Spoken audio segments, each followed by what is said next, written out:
ازيكم عاملين ايه؟ يا رب تكونوا كلكم بخير. هنعمل ان شاء الله النهارده مع بعض التيراميسو، هنعمله من غير بيض واقول لكم على كل البدائل الاقتصاديه. وكمان البسكوت ده معمول في البيت، بسكوت التيراميسو اللي هو الليدي فينجر. دي ألذ حاجه حلوه لاي حد بيحب القهوه والشوكولاته، بتدوب حرفيا كده. يلا بينا نبدأ. اول حاجه هنحتاجها كوبايتين من كريمه الخفق اللي هي كريمه الحلويات. البديل بتاعها كريم شانتيه اللي هو الباودر. هنجيب 2 باكت مع الحليب، وهحتاج معلقتين صغيرين من الكريم شانتيه الخام اللي مش عليه سكر، وهحتاج كمان نسكافيه او اي قهوه سريعه الذوبان، وهحتاج كمان جبنه كريمي 8 مكعبات من اي جبنه مثلثات احنا بنحب طعمها. اهم حاجه يكون ملهاش طعم، بس يعني تكون بيزك كده. شوكولاته دارك دي اختياري، ممكن نستغنى عن الشوكولاته خالص. وهحتاج كاكاو خام او عليه سكر، وهحتاج كمان سكر بودر. طبعا الاساسي في التراميسو هو بسكوت الليدي فينجر، ده انا عاملاه في البيت، عاملاه من غير بيض. هشاركه معاكم ان شاء الله الفيديو الجاي. اول خطوه هنبدا بيها بالترتيب وهي تحضير القهوه. هجيب معلقتين صغيرين من النسكافيه او اي قهوه سريعه الذوبان يعني. هحط عليها كام قطعه كده من الشوكولاته الخام، الشوكولاته دارك يعني فيها النسبه 70% تقريبا. واحط ميه سخنه تكون بتغلي كده عشان ندوب الشوكولاته مع النسكافيه كويس. وطبعا الشوكولاته اختياري، ممكن نستخدم قهوه بس. وهسيب القهوه دي تبرد خالص، مش هستخدمها غير وهي بارده. تاني خطوة بالترتيب تحضير الكريمة. هحط كوبايتين من كريمة الخفق. الكريمة لازم تكون ساقعة، يعني تكون خارجة من التلاجة عشان تنضرب معانا كويس. معلقتين صغيرين من الكريم شانتيه الخام. الكريم شانتيه الفايدة بتاعته ان هو هيثبت الكريمة معايا، هيخليها تقيلة. هي خطوة اختيارية، بس دي خطوة كده اساسية في نجاح خفق الكريمة، هتسهل عليكم يعني الضرب. وبعدين هجيب المضرب وهبدأ اضرب كده لحد ما يتكون فقاعات كده على الوش. هبدأ اضيف السكر كده بالتدريج، هحط معلقة كبيرة كده وبعدين ابدأ اضرب لحد ما السكر يختفي تماما. مجموع السكر اللي انا هستخدمه 5 معالق كبيرة من السكر الباودر. اول ما اول معلقة تختفي كده احط المعلقة التانية، وهكذا لحد ما اخلص كمية السكر كلها. وطبعا هتلاقوا المقادير بالظبط مكتوبة عندكم في صندوق الوصف. وبعدين اول ما خلصت كمية السكر كلها هبدأ ان انا اضيف الجبنة الكريمي، 8 مكعبات تقريبا من الجبنة. وبعدين هبدأ اضربها. اهم حاجة نكون صبورين جدا، انا عايزة اوصل بالكريمة بتاعتي انها توصل حاجة اسمها هارد بيك. يعني انا اما اجي اقطع المضرب بتاعي كده يعمل اللي هو البوز اللي انتوا شايفينه ده، لو الكريمة سايلة مني سيلت ما ثبتتش كده، يبقى انا لسه محتاجة ان انا اضرب كمان شوية.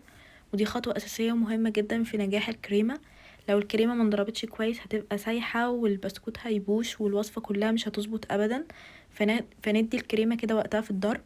وبعدين كده القهوة بتاعتي بردت، انا جاهزة ان انا ابني الصينية. هجيب بسكوت الليدي فينجر، هغطسه كده في القهوة يدوب حاجة بسيطة قوي، عشان انا مش عايزة البسكوت يبوش، البسكوت ده بيبوش بسرعة. فنزله واطلعه بسرعة كده، وبعدين ابدأ ارصه في الصينية.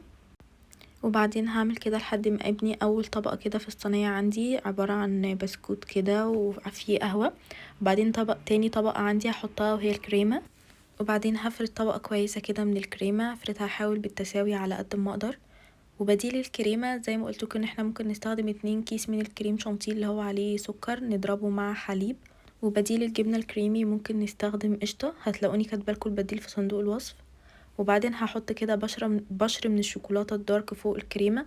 بشر الشوكولاتة الدارك ده اختياري زي ما قلتلكوا، بس هو يعني شوكولاتة دارك مع وجود القهوة والكريمة، بيدي طعم جميل جدا.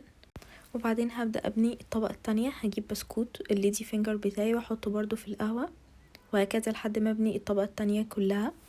ودي كده اخر طبقة من البسكوت معايا. هحط كمان اخر طبقة على الوش من الكريمة، هحط كمية كويسة كده، واحاول ان انا افردها بسمك متساوي على قد ما اقدر، لان ده هيبقى الشكل النهائي في التقديم. فبحاول كده بالسباتيولا اخلي السمك رفيع كده على قد ما اقدر.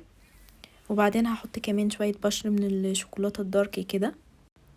وبعدين كده هيبقى فاضل معايا الكاكاو الخام. الكاكاو مش هحطه غير في الاخر خالص قبل التقديم. الوصفة دي لازم تتحط في التلاجة شوية، افضل حاجة ليلة كاملة او ممكن 4 أو 5 ساعات. بس لازم البسكوت يتشرب كده القهوة والكريمة وكل حاجة. تقريبا انا سبتها في التلاجة 4 5 ساعات كده. كمان الجو برد فيعني مش هتاخد وقت كتير. كده التراميسو بتاعي جاهز ان انا احط عليه الكاكاو. انا استخدمت كاكاو عليه سكر لان انا مستخدمة شوكولاتة دارك. لو انتوا مش مستخدمين شوكولاتة خالص في الوصفة، افضل ان انتوا تستخدموا كاكاو خام اللي هو مش عليه سكر، هيديكوا طعم شوكولاتة كده قوي واصلي اكتر. انا استخدمت كاكاو عليه سكر عشان يعمل توازن مع الشوكولاته الدارك اللي انا مستخدماها. وبعدين نيجي لاحلى لحظه واحنا بنقطع التراميسو كده.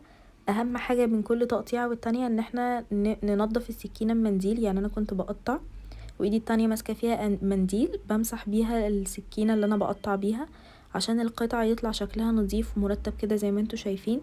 فاهم حاجه بين كل تقطيعه والتانية نمسح السكينه بتاعتنا. وده كده شكل قطعه التراميسو بتاعتي. شكلها جميل جدا جدا وطعمها عارفين بتدوب كده في البق. البسكوت متشرب كويس جدا وفي نفس الوقت مش بايش، القوام بتاعه بيرفكت. الكريمة ناعمة جدا جدا. هزين الوش كده بقطعتين من الشوكولاتة.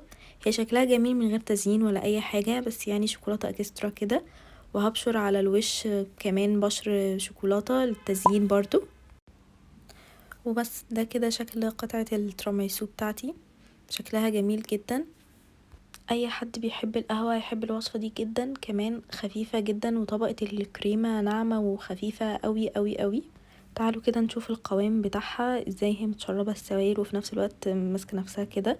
شايفين بالشوكة بتدوب كده ازاي، وفي نفس الوقت الطبقات باينة، الطبقات مش بايشة، وفي نفس الوقت هي دايبة جدا فالقوام بتاعها بيرفكت. لو عجبتكم الوصفة هستنى رأيكم تحت في الكومنتس. ولو عجبتكم ما تنسوش تشتركوا في القناة. واشوفكم ان شاء الله في فيديو جديد ووصفة جديدة قريب. مع السلامة.